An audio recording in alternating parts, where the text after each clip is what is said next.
The 11th of October 2020, 2:43 p.m. Opinion, Eric Suisse as the great anonymous investigative journalist who writes the Moon Over Alabama blog documented on October 9, U.S. President Donald Trump signed, on October 8, Executive Order 13,902, which will apply crushing penalties to any entity which trades with Iran, and this will finally close off the entry of food and medicine into Iran, so as to complete the destruction of Iran that has already been done previously by Trump and the U.S. Congress, the sanctions resolutions, and by the global coronavirus epidemic.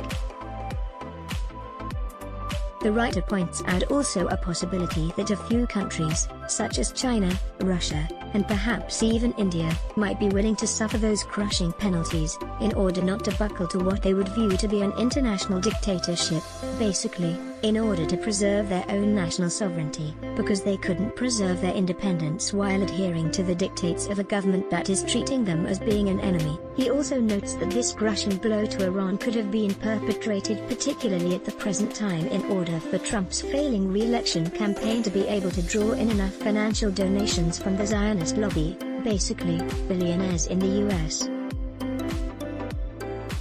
and Israel, so as to be able to increase his chances of re-election. Trump would not have been able to win the presidency in 2016 if he had not been backed by $82 million of political donations by the U.S. Israeli casino operator Sheldon Adelson, plus many other Zionists, some of whom are Christians, in addition, of course, to other types of billionaires, who don't happen to place Israel's interests above all others. Furthermore, the article that some speculate might have sparked Trump to think seriously about doing this, which was published as an opinion piece in the Zionist Wall Street Journal on August 27 entitled How the U.S. Can Finally Cut Off Tehran's Financial Oxygen, was written by Mark Jubowitz, CEO of the Foundation for Defense of Democracies, which was founded by Adelson and other Zionist billionaires, and was co-written by Richard Goldberg, who is part of FDD's team, and the biography of Goldberg there states, about his time on the U.S. National Security Council, that, on the ANSC, Richard coordinated President Trump's maximum pressure campaign on Iran. So, perhaps Trump had been considering this action previously, and is doing it now, due only to the presidential campaign. In any case, this is yet another example of regime change in action, from the U.S. government, which had perpetrated a coup in Iran in 1953, in order to cut U.S. and allied oil companies in on Iran's oil, just as that oil was being nationalized by Iran's popular Prime Minister Mohammad Mossadegh, who was a nationalist and a progressive, who, as a secular, was opposed by Iran's clerics. That clergy ended up taking over the country when the U.S. imposed dictator Shah finally became overthrown in 1979, which restoration of Iranian control has precipitated. Ever since 1979, the U.S. government's determination to grab Iran, once again, a determination that is supported especially by the governments in UK, Netherlands, and Israel.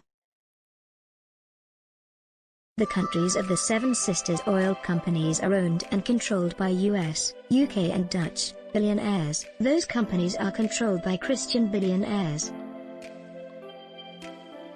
So, in the current operation, the current US government operation for regime change in the foreign country, it's really a partnership between Christian and Jewish billionaires, which is now squeezing Iran so as to maximize the desperateness of the Iranian people, in order to force them to overthrow their existing government, and bring back in foreign control, over their government, and over their oil.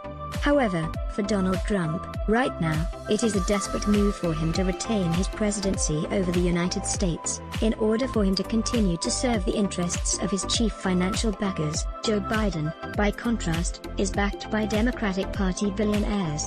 Most of America's oil billionaires are Republicans, not Democrats.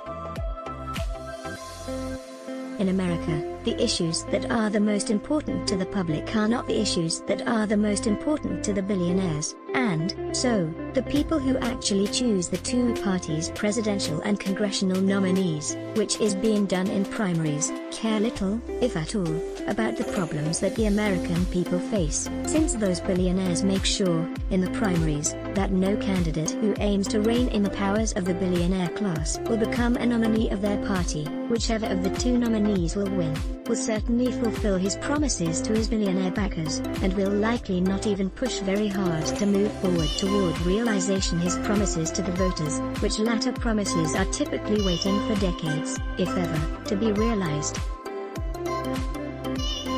However bad this is for the American people, it is far worse for the populations in countries such as Afghanistan, Iraq, Syria, Libya, Yemen, Iran, Venezuela, Iran, Russia, and China. But is very good for US and allied billionaires. Investigative historian Eric Suisse is the author, most recently, of They're Not Even Close, The Democratic Versus